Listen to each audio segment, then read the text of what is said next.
What's going on, guys? This is Marcel Flores from One Dapper Street, and welcome to today's video. A couple weeks ago I went shopping and I actually walked into a Gap. Nothing against the Gap, I just hadn't walked in there forever. But I felt like, I don't know, I'd walked past the store and I was like, the Gap. How about you walk in there? Went up the escalator and I stumble upon the GQX Gap collection. I had heard about it, but it didn't really register. But literally right in the center of the room, there's a bunch of beautiful pieces and I went shopping. So today I want to show you guys one coat that I got and how I layered that with a denim jacket, and just in general a little bit what I watch when I layer a denim jacket. And I wore this look over the weekend. I think it's a great look for the weekend, especially as the temperatures drop right now.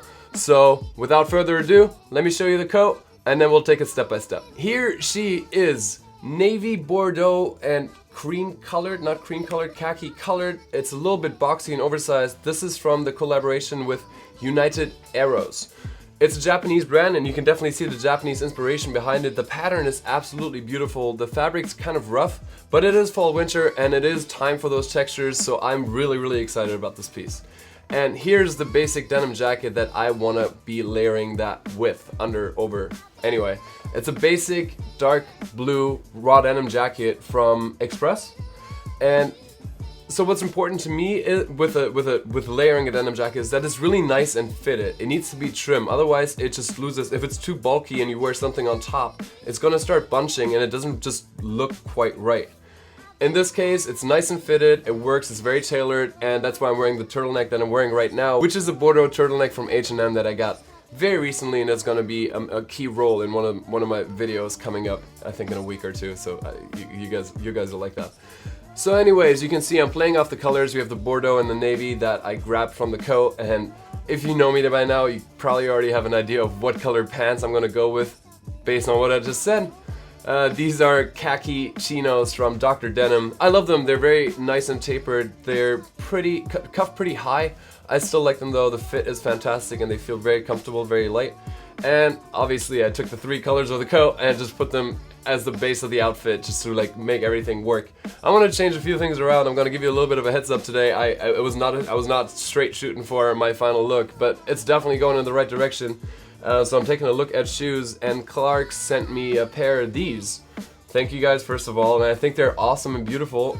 I'm gonna try them on with this. It's really nice. We have the leather bottom with a suede upper, and then you kind of just like tie it together. So I honestly don't even know what those boots are called, but I think they're really cool. They're pretty high, and you know I like high boots, especially going into fall. And the pants, as I said, are very cropped, so the high boots really work here because I don't like having a gap between the bottom of the pant and the boots themselves.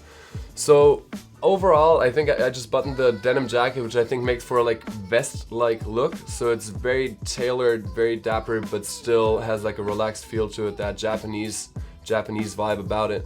Going on to accessories, we got my Ryan shades. You know I love them. You probably love them by now too. We got my Triva watch, dark brown leather strap, and some gold details that kind of mimic the beige in the look. And I was playing around with the Stetson USA hat, a dark brown hat, like a fedora, just to see whether or not, because I think not, first of all, but I think it kind of, in general, it definitely works with the whole Japanese theme, but just not really for me in this case. So now I'm looking at it, and I think, again, I love the boots, but they're just very saturated. They're very, like, I don't know, I feel like they're not quite in tune with it. So I switched them out for the Ankari Flores Sunday boot in navy. So not trying to introduce like a dark brown, it's really just a different tone than everything else, but rather going for dark navy to pick up the navy of the coat and the denim jacket. But as I told you before, I don't like it when there's a gap between the pants and the shoes. So I switched out the pants. I'm wearing my Design Now collaboration pants, these cargos in khaki. Super stretchy, super comfortable, honestly really affordable. So if you haven't checked out my collection yet, I'm gonna drop a link down below for you guys to shop these pants. And that's the look I ended up with. So to recall a little bit, my main lesson when combining a denim jacket underneath something, like not only underneath a coat, but you can also play around and wear it underneath a blazer or on top of a blazer. I think when you're trying to do it in a dapper way, it needs to be slim fitted. It helps if it's a classic color like the one I just had, or even a lighter color, but if it gets too distressed, similar to too oversized, it's gonna mess with the aesthetic a little bit. And I think if you're layering denim, it's already kind of pushing it. I think keep it clean, so there's little room for error, honestly. The second thing I pointed out, and I see a lot of guys doing it here and there, you know me, I cuff my shit up all the time, but when you're wearing boots, I don't think they should be cuffed higher than where the boots end, unless the boots go right up to the ankle and it makes sense. There's rare instances where it does work, but I think, my opinion, take it or leave it.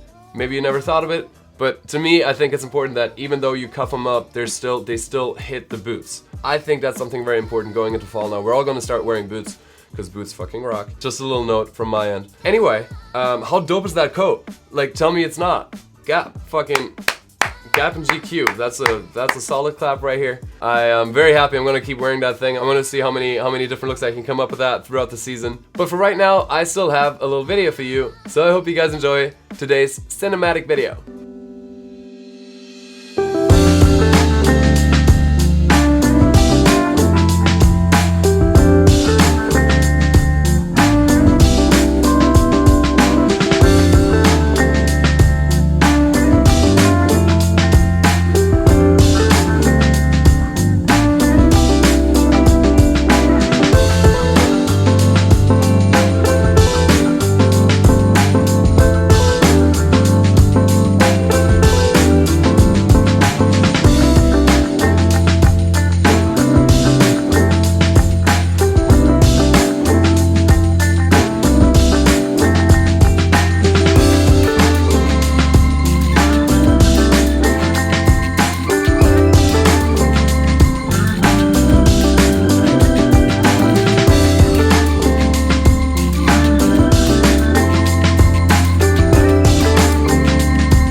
And that's that. That was on Roosevelt Island, which is really cool. It's kind of remote for the fact that it's right between Manhattan and Queens. Like, it's technically right in the center, but it feels very remote because you can only get there from the Queens side with a car or with the subway, just one stop, or you take the gondola, which is pretty cool too. So if you guys are ever in New York and you want to make it down there, it's really pretty, especially in the fall and in the spring when the trees, you saw the trees, like the alleyway, like the trees start blooming. Very pretty. I hope you guys liked the cinematic and today's video all together. Thank you so much for watching, and the next video is going to be talking about a lot more of those places that I like to go to take photos, my favorite spots in New York City, so you guys stay tuned for that. If you don't want to miss out, subscribe right now. If you like the video, leave me a thumbs up, leave me any comments. I'm getting all your questions and requests for videos. I registered them, I put them down, try and work on them. Promise you, I'll try and realize all of them if I ever find the time. Thank you guys for watching. I'll see you in a couple days. Bye.